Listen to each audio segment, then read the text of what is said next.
Welcome back to the deep dive.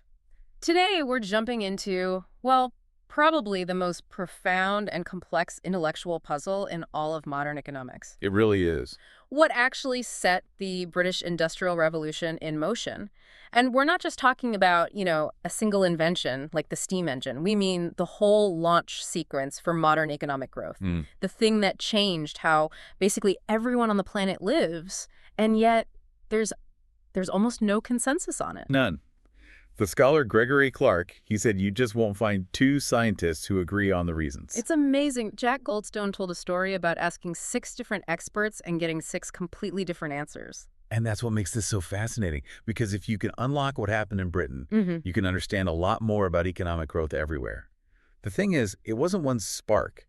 It was more like a series of constraints, historical barriers that had to be overcome. Okay. So we think the best way for you to get your head around this is to think of it as two critical traps that Britain uniquely managed to escape at the same time. The first is the Malthusian trap, the age-old problem of hunger. And the second is what we can call the unprotected wealth trap, which is all about security. Okay, so let's unpack that. A complex arsenal of strategies beating 2 traps at once.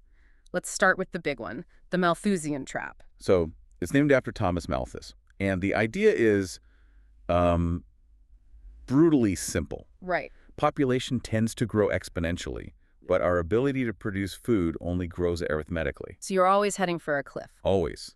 The population inevitably outstrips the food supply, and that leads to famine, war, disease.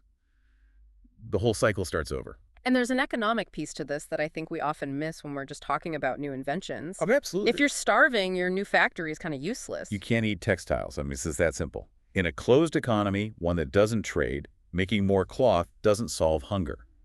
Which is such a dark irony. It really is. Yeah. I mean, you look at the tragic example from 19th century India. You had millions of incredibly skilled Bengali weavers who starved to death. They could produce valuable goods, but they couldn't eat them. Wow. That's a really stark illustration of that principle. So to escape that trap, you need 2 things working together. 2 things exactly. First, you have to boost your domestic food production, the agricultural revolution. Right. And second, you need an open economy so you can import food when you need it. And Britain went after that first point with incredible success. Throughout the 18th century, their agricultural output just exploded. The numbers are, well, the trend is what matters. They more than doubled their wheat yield in less than 2 centuries. Doubled it. Yeah, from about 10.5 bushels per acre to over 23. It was a staggering leap in efficiency. And you can see that on a human level, too. The average caloric intake went up significantly from around 11,150 a day in 1600 to over 1,600 by 1800. People were better nourished. They could do more work, support bigger families. But there's a catch, isn't there? There's a huge catch. Yeah. And this is where you have to pause. In that exact same period, from 1600 to 1800, the population of Great Britain also more than doubled, Oh. from about 4.1 million to over 8.6 million. So wait a minute. All of that incredible efficiency, doubling the wheat yield? Yeah. It was just keeping pace. Was balancing the scales? Yeah. Yes, it kept people better fed on average, but it didn't create that massive surplus you need to fund an explosive industrial takeoff. So domestic production alone wasn't the silver bullet. It was necessary, but not sufficient. The truly revolutionary jump required that second solution, a reliable external source of food. But that sounds like a huge gamble. You're basically outsourcing your survival. What happens if there's a bad harvest somewhere else? It would have been a massive gamble, you're right, if not for 2 things that happened to converge at just the right time. First, the good news for Britain was that this agricultural revolution wasn't just happening there. You had huge growth in cultivated land in places like Russia, and especially in the United States. So there was a global food supply coming online. And the second thing? The second thing was that Britain's industrial head start gave them the perfect currency to buy that food. This is the synergy. They were the first to really satisfy this dormant European demand for affordable manufactured goods. And that creates a whole new global system. Exactly. You can think of it as an analogy. The agrarian countries of Europe and their colonies, they effectively become the village. Producing all the food and raw material. And Britain becomes the city, the workshop. Yeah. providing all the finished goods. And those goods had immense value. I mean, we've all heard the stories, like the Dutch supposedly buying Manhattan for a handful of trinkets. Right. Those manufactured goods could be transformed into hard resources, including the very food needed to keep the factories running back home. So that's the engine. But it immediately creates a new problem. A huge one. If your entire system depends on these global shipping lanes, you have to protect them. And that brings us right to the second barrier, the unprotected wealth trap. All that new wealth, all that imported food is incredibly vulnerable. It's the military reality check, isn't it? Being an island helps, but, history shows it's not foolproof. Not at all. The island position was a necessary condition, but it wasn't sufficient. What they needed was sea supremacy. For defense, obviously, but also for protecting those fragile supply lines. There was a dual purpose, absolutely. Yeah. And they built that supremacy over centuries.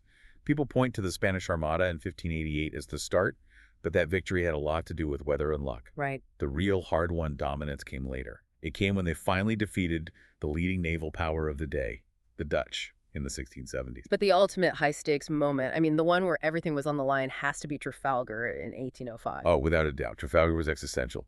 Napoleon had 180,000 troops ready to invade, just sitting across the channel. So that victory wasn't just a naval triumph, it was a guarantee of survival. It was. And this is a really important point for you to consider. A lot of scholars date the explosive acceleration of the Industrial Revolution to the period right after that, from about 1800 to 1820. After the threat was gone? After the relative security was established in 1815. It makes sense, doesn't it? You can't make huge, long-term capital investments building entire factory towns if you think your country might be invaded next year. Security enables risk-taking. Exactly. But that vulnerability, it never really goes away, even with the world's most powerful navy. You fast forward to World War II, and the German U-boats almost starved Britain into submission. They did, because by then, somewhere between 75 and 90% of some key foods were being imported. It forced severe rationing, and it just underscores how permanent that dependence is. So this combination of industrial output and military security is what allows for the British Empire. The largest empire the world has ever seen. At its peak, it controlled a quarter of the globe and a fifth of its population. And that dominance created a very clear economic hierarchy. It sounds like it. Britain essentially managed to set up a trade system where its industrial goods were incredibly valuable and the raw materials it imported were comparatively cheap. You see that in some of the anecdotes from the period, which are just mind-boggling. The Tahitians trading a 20-pound pig for a single nail. For a 3-inch nail, Yeah. yes. The terms of exchange were completely stacked in the manufacturer's favor. And that wasn't just happening with small islands, it was a global system. A global, rigid structure. Look at India and China.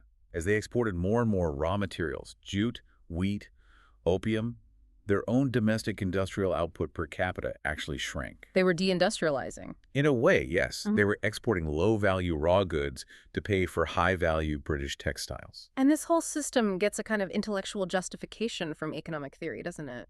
It does. This is where Ricardo's theory of comparative advantage comes in. It basically gave a scholarly blessing to the arrangement.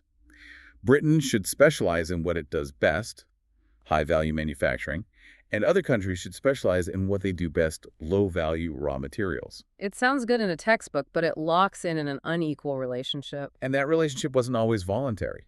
It was often violently enforced. I mean, the most blatant example is the Opium Wars. Right. Forcing China to accept opium from British India to pay for British tea. It was about forcing open markets and securing resources, which is also why Britain bought a controlling stake in the Suez Canal in 1874. They had to secure that lifeline to India. So once you've secured your trade routes with warships, the next logical step is to try and secure them with laws. To codify your advantage, exactly. And that brings us to the fight over maritime law, specifically over territorial waters. How far out does a country's control extend from its coast? A question that was hugely contested. The old Roman idea was that the sea was res communis omnium, Common to all. common to all, open access. But in reality, city-states like Venice claimed control over vast stretches of sea, up to 100 miles, just for security against pirates. Practicality over philosophy. Always. But by the 19th century, the debate had really focused on a 3-mile limit versus a wider zone. And the UK and the US were pushing hard for 3 miles. They were, because a narrow territorial sea maximizes the amount of high seas where their massive navies could operate freely without asking anyone's permission. So it's naval power trying to write the rules to favor naval mobility. That was precisely the critique from other nations. They argued, quite reasonably, that 3 miles was not enough to protect their fishing grounds or provide security against modern warships. So who is arguing against it? Well, a lot of countries.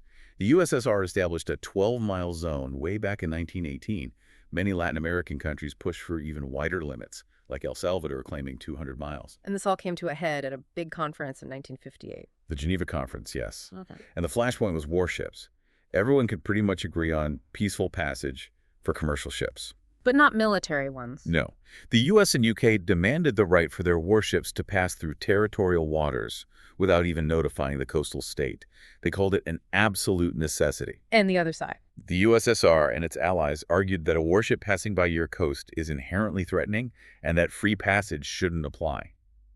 And in the end, they couldn't agree. The 3-mile limit failed to become a universal standard. So when we put all this together, this whole deep dive, what does it tell us about the Industrial Revolution? I think the most fascinating lesson is that it wasn't linear. It wasn't just about one invention. It was a simultaneous victory over these two huge constraints, the economic threat of hunger and the military threat of invasion. Economic growth, especially growth that depends on global trade, is just incredibly fragile if it can't be protected. So the final key takeaway for you is this. The foundation of the Industrial Revolution wasn't just coal and steam. It was the combination of agricultural breakthroughs at home and abroad, all of it underpinned by an overwhelming global security system that secured food and enforced some very unequal terms of trade. And that leads to a provocative thought. We've seen how Britain's industrial advantage created this dynamic of an industrial city served by a global agrarian village. So think about today. What modern global economic relationship mirrors that dynamic, where one region provides high-value intellectual property or services and another provides essential raw materials or labor? And, more importantly, how secure is that dominant position without overwhelming military superiority? That's something worth mulling over.